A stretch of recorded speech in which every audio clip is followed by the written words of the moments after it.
Students, सबसे पहले हम पढ़ रहे हैं कंडक्टर्स। देखिए कंडक्टर्स क्या होते हैं। ऐसे सब्सटेंस जिनमें इलेक्ट्रिसिटी का फ्लो होता है, ऐसे सब्सटेंस जिनमें इलेक्ट्रिसिटी का फ्लो इजीली होता है, उसको हम कहते हैं कंडक्टर्स। CuAgAl ये कंडक्टर्स होते हैं। Nowadays copper and aluminium wire का हम लोग यूज़ करते हैं, लेकिन पुराने टाइम पर सिल्वर वायर का यूज़ होता है। और आपको पता होना चाहिए silver is the best conductor. ठीक है। अब ये नॉन कंडक्टर्स क्या होते हैं? ऐसे सब्सटेंस जिनमें इलेक्ट्रिसिटी का फ्लो कभी नहीं हो सकता, ठीक है, उनको हम लोग बोलते हैं नॉन कंडक्टर्स। जैसे वुड, रबर, प्लास्टिक, इनमें इलेक्ट्रिसिटी का फ्लो नहीं होता, इनको हम लोग बोलते हैं नॉन कंडक्टर्स। ठीक। अब कंडक्टेंस क्या होती है? तो देखिए कंडक्टेंस को हम कैपिटल C से डिनोट करते हैं और ये रेजिस्टेंस का रेसिप्रोकल होती है। किसी भी इलेक्ट्रोलाइटिक सॉल्यूशन में, किसी भी कंडक्टर में इलेक्ट्रिसिटी का फ्लो होना कंडक्टेंस होता है। ठीक। और ये जो कंडक्टेंस है वो रेजिस्टेंस का रेसिप्रोकल होता है। तो जितना ज़्यादा रेजिस्टेंस होगा, कंडक्टेंस उसकी क्या होगी? कम होगी। रेजिस्टेंस कम होने पर कंडक्टेंस क्या होगी? ज़्यादा होगी। आपको पता है आर रेजिस्टेंस, इसकी यूनिट क्या होती है? ओम। इसको ऊपर ले जाओ तो ओम इनवर्स, साइमंस, मोस एंड ओमेगा इनवर्स, हम इसको इतना लिख सकते हैं। यानी कि ओम इनवर्स की जगह साइमंस या फिर मोस या फिर ओमेगा इनवर्स हम यूज़ कर सकते हैं। अब सबसे पहले बात करेंगे हम रेजिस्टेंस की। ये रेजिस्टेंस क्या होता है? तो देखिए रेजिस्टेंस को हम कैपिटल R से डिनोट करते हैं। ये किसी भी कंडक्टर का रेजिस्टेंस R है, जो उसकी लेंथ, ये देखिए मैंने यहाँ पर एक क्यूब बनाया है आपको समझाने के लिए। आपको पता है कि जो वायर होता है उसमें इलेक्ट्रिसिटी का फ्लो होगा। सपोज इधर से फ्लो हो रहा है वायर में और इधर से फ्लो हो रहा है ना? ठीक है, तो मैं इसको इस तरह से बता देता हूँ। ये देखिए ऐसे मैंने कर दिया। अब आप थोड़ा ध्यान दीजिएगा। सपोज ये कंडक्टर है तो उसकी लेंथ क्या हो जाएगी? ये इसकी लेंथ हो गई, ये यहाँ से लगाकर यहाँ तक इसकी लेंथ होगी। अब क्रॉस सेक्शनल एरिया क्या होता है? तो क्रॉस सेक्शनल एरिया का मतलब होता है, याद रखिए, ये यहाँ से लगा के यहाँ तक ये एल होता है, और ये यहाँ से लगा के यहाँ तक क्या होता है? ये भी एल होता है। अब आपको पता है L into L equal to L square होता है, जो कि किसके इक्वल होता है? ए। ये देखिए एरिया। तो अब आप इसको थोड़ा सा ना शेड्स में ले लीजिए इस तरह से। ये देखिए आपने शेड्स में ले लिया, तो इसको हम लोग कहेंगे क्रॉस सेक्शनल एरिया, और ये क्या हो जाएगी? उसकी लेंथ। ठीक है। अब यहाँ से एक बात क्लियर है कि किसी भी रेजिस्टेंस को हम R से डिनोट करते हैं, जो कि इस कंडक्टर की लेंथ के तो डायरेक्टली प्रोपोर्शनल होता है, मगर ये जो क्रॉस सेक्शनल एरिया है इसके इन्वर्सली प्रोपोर्शनल होता है। चलिए इसको डायरेक्टली प्रोपोर्शनल का साइन हटाओ तो R इक्वल टू यहाँ आ जाएगा ये रो। ठीक है, फिर ये हो जाएगा L अपॉन A। अब यहाँ पर ये रो क्या है? तो रो को डियर स्टूडेंट्स हम लोग बोलते हैं कांस्टेंट। ये कांस्टेंट है, इसी को हम लोग बोलते हैं स्पेसिफिक रेजिस्टेंस, और इसी को हम लोग बोलते हैं रेजिस्टिविटी। ये जो रो है इसको हम लोग बोलते हैं कांस्टेंट, स्पेसिफिक रेजिस्टेंस, रेजिस्टिविटी। इसकी जो वैल्यू होती है ये इस कंडक्टर के नेचर पर डिपेंड करती है। जैसे सपोज इस कंडक्टर की लेंथ अगर 1 सेंटीमीटर है और उसका क्रॉस सेक्शनल एरिया अगर 1 सेंटीमीटर स्क्वायर है, तो अब आप क्या कर सकते हैं? इस फार्मूले में यहाँ 1 रख दो, यहाँ 1 रख दो, तो क्या मिलेगा आपको? यहाँ मिलेगा R इक्वल टू रो। ये मिल गया। अब ये R इक्वल टू रो क्या डिफाइन करता है?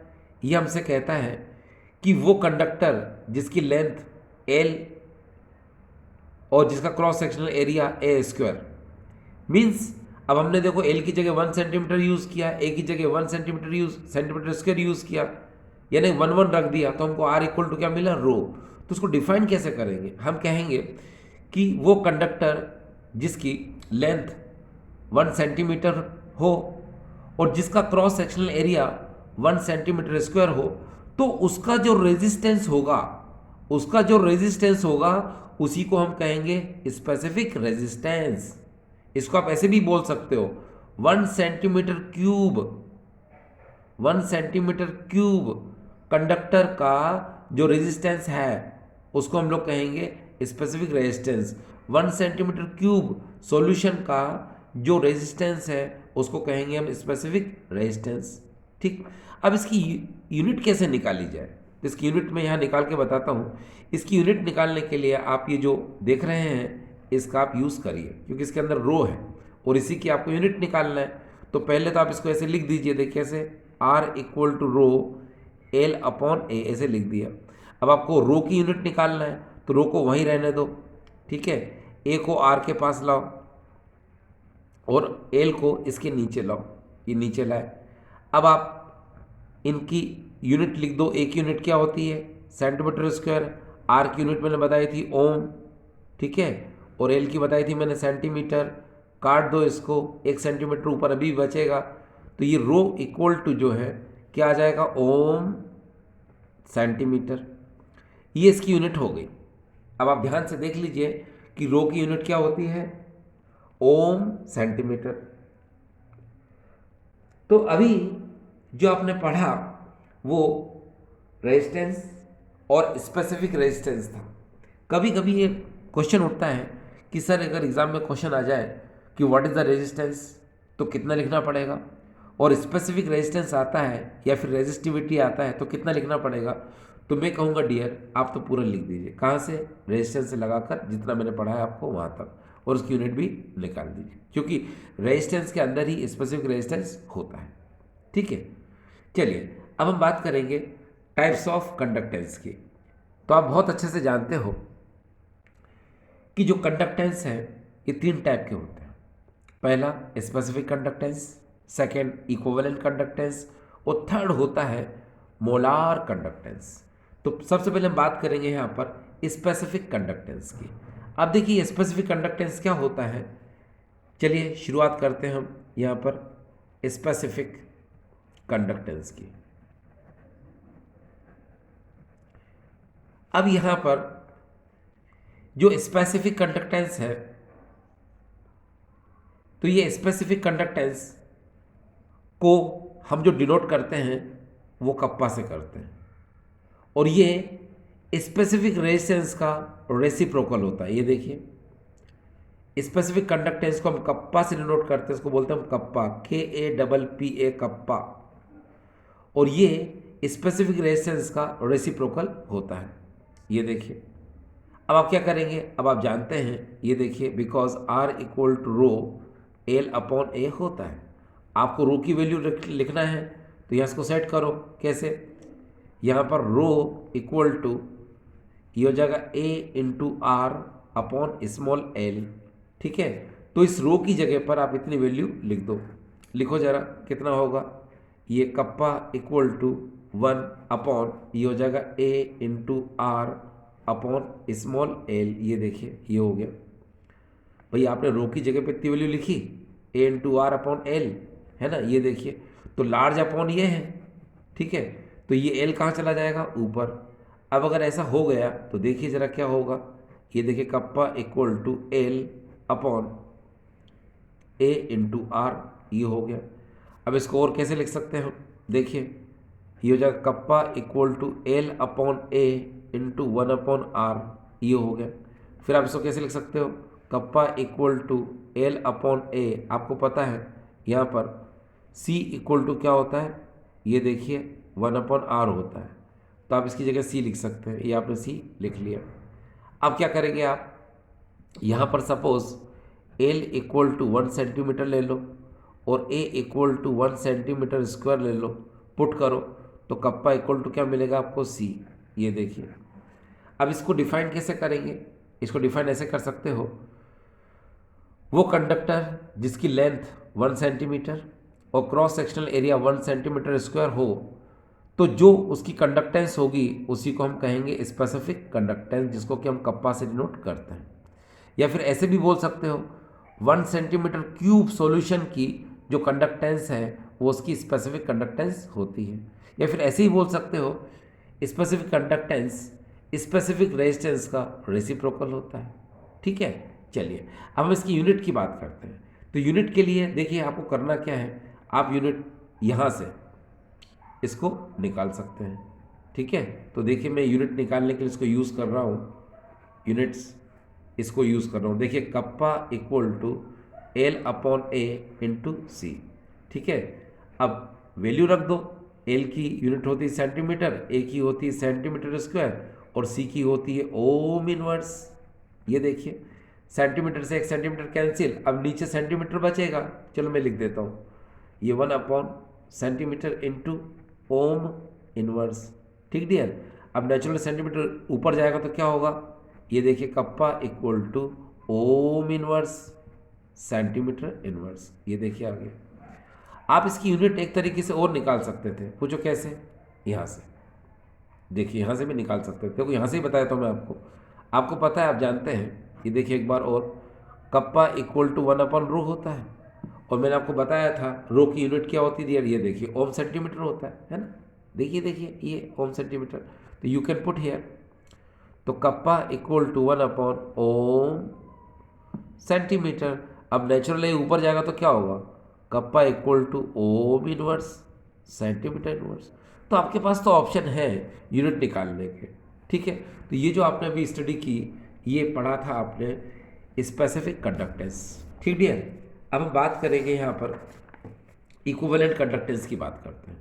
अब देखिए यहाँ पर ये इक्विवेलेंट कंडक्टेंस क्या होता है, इसको मैं यहाँ लिख दूं पहले, इक्विवेलेंट कंडक्टेंस। देखो इसको आपको रटना नहीं है, इसको समझना है। ठीक है, तो थोड़ा सा अपन क्या करते हैं, एक डायग्राम बना लेते हैं, है ना, उससे क्या रहेगा, थोड़ा इजी हो जाएगा। देख कैसे, सबसे पहले मैंने यहाँ पर एक कंटेनर लिया लाइक दिस, इस तरह से। ठीक है, यहाँ पर मैंने क्या किया, एक इलेक्ट्रोड यहाँ लगा दिया, ये देखिए एक इलेक्ट्रोड मैंने यहाँ लगा दिया और एक इलेक्ट्रोड मैंने यहाँ पर इस तरह से लगा दिया। ठीक, अब मैंने क्या किया कि इन दोनों इलेक्ट्रोड के बीच में यहाँ पर 1 लीटर सॉल्यूशन ले लिया, 1 लीटर सॉल्यूशन ले लिया मैंने। ठीक है, जिसको आप 1000 सेंटीमीटर क्यूब भी बोल सकते हो। ठीक है, फिर इसी में आपने क्या कर लिया, इसी में आपने सॉल्यूट ले लिया, है ना। अब आपको पता होना चाहिए कि आप इक्विवेलेंट कंडक्टेंस की बात कर रहे हो, तो यहाँ पर जो सॉल्यूट होगा, ठीक है, वो आपको लेना पड़ेगा n ग्राम इक्विवेलेंट, इक्विवेलेंट ये ले लिया आपने।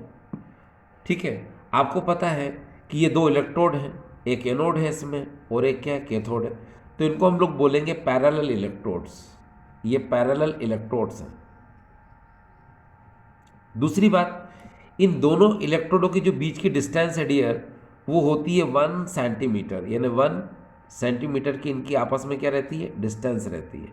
ये देखिए, ठीक है, तो हम कैसे डिफाइन करेंगे इसको, कोई भी 2 पैरेलल इलेक्ट्रोड्स जिनके बीच की डिस्टेंस 1 सेंटीमीटर है और इसके मिडिल में जो 1 लीटर सॉल्यूशन प्रेजेंट है, अगर उसमें solute n gram equivalent dissolve है, तो इसकी कंडक्टेंस को हम इक्विवेलेंट कंडक्टेंस कहते हैं। एक बार फिर से देखिए, कोई भी 2 पैरेलल इलेक्ट्रोड्स जिनके बीच की डिस्टेंस 1 सेंटीमीटर है और इसके मिडिल में जो 1 लीटर सॉल्यूशन प्रेजेंट है, अगर उसमें solute n gram equivalent dissolve है, तो इसकी कंडक्टेंस को हम इक्विवेलेंट कंडक्टेंस कहते हैं।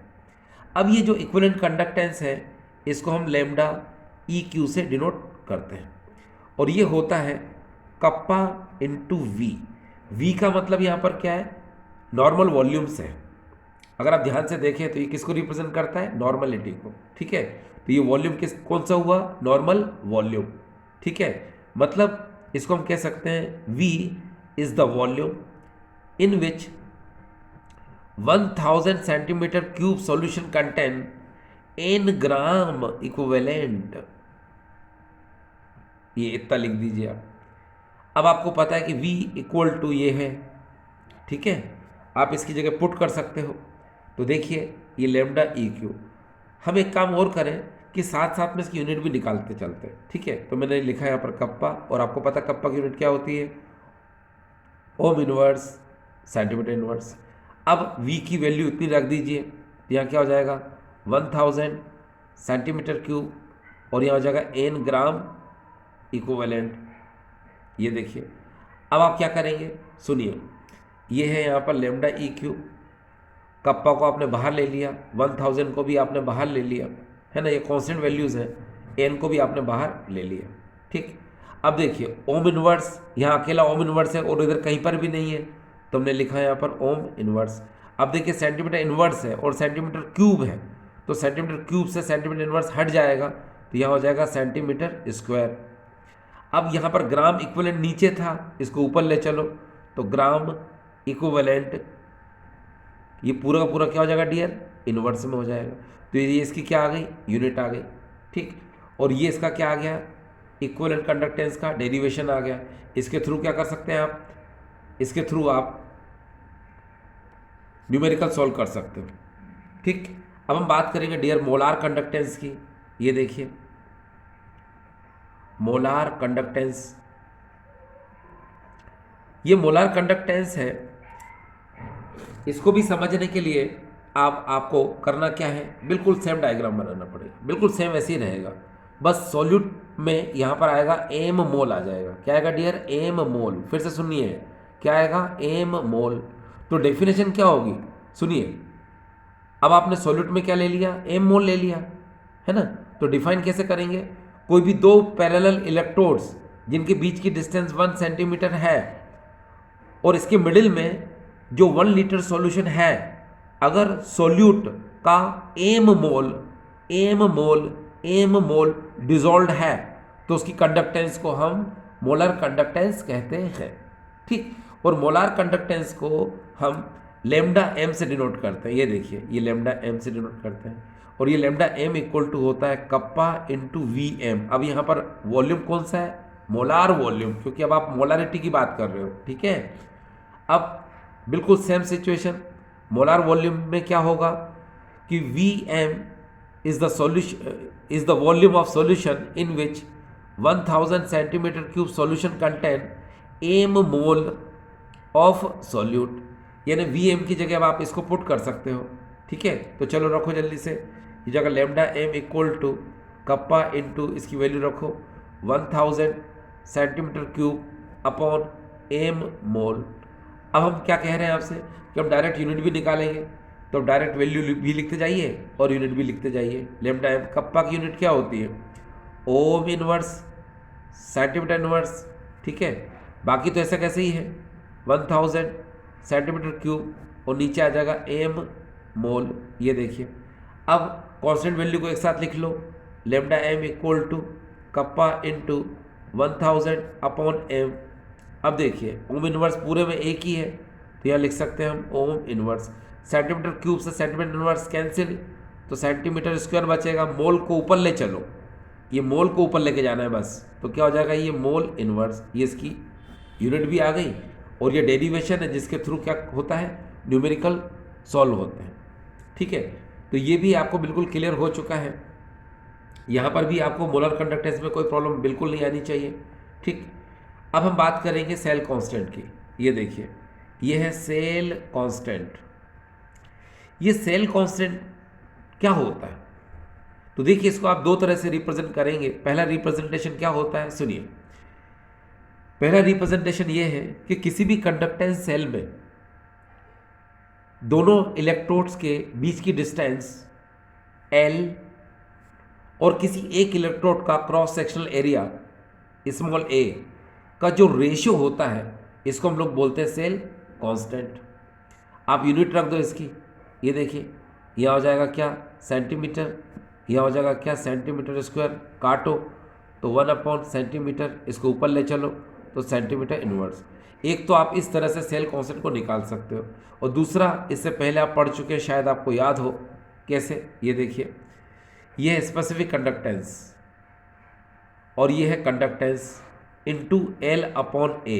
ये देखिए, तो यहाँ से भी आप L अपॉन A यानी सेल कांस्टेंट को डिफाइन कर सकते हो। कैसे, स्पेसिफिक कंडक्टेंस की वैल्यू डिटरमाइन करने के लिए कंडक्टेंस के साथ हम जिस कांस्टेंट का मल्टीप्लाई करते हैं, उस कांस्टेंट को हम कहते हैं क्या, सेल कांस्टेंट। अब आपको ये प्रूव करना है कि ये सही है कि गलत, तो चलो यूनिट निकाल के देख लो, उससे क्लियर हो जाएगा। कैसे, एल अपॉन ए को यही रहने दो, सी को कप्पा के नीचे ले आओ, तो ये देखिए L upon A equal to kappa और अपॉन हो जाएगा सी। कप्पा की यूनिट आपको पता है ohm inverse centimetre inverse, C की यूनिट आपको पता है ओम इनवर्स, काट दो, क्या आ जाएगा ये सेंटीमीटर इनवर्स, ये आ गया। तो इससे बिल्कुल क्लियर हो जाता है क्या, कि ये भी डिफाइन करने के लिए सुटेबल है और ये भी डिफाइन करने के लिए सुटेबल है। देखिए डियर स्टूडेंट्स, अभी आपने मुझसे रेजिस्टेंस, स्पेसिफिक रेजिस्टेंस, ठीक है, कंडक्टेंस, कंडक्टेंस के टाइप्स, है ना, specific conductance, equivalent conductance, molar conductance, cell constant, ये जो भी आपने पढ़ा है, ये सारा का सारा जब तक आपको नहीं आएगा तब तक आप न्यूमेरिकल्स नहीं कर पाएंगे। तो न्यूमेरिकल्स करने के लिए थोड़ा सा इनका नॉलेज होना ज़रूरी है। ठीक है, तो आई होप ये आपको पूरा समझ में आया होगा। ठीक है, थैंक यू।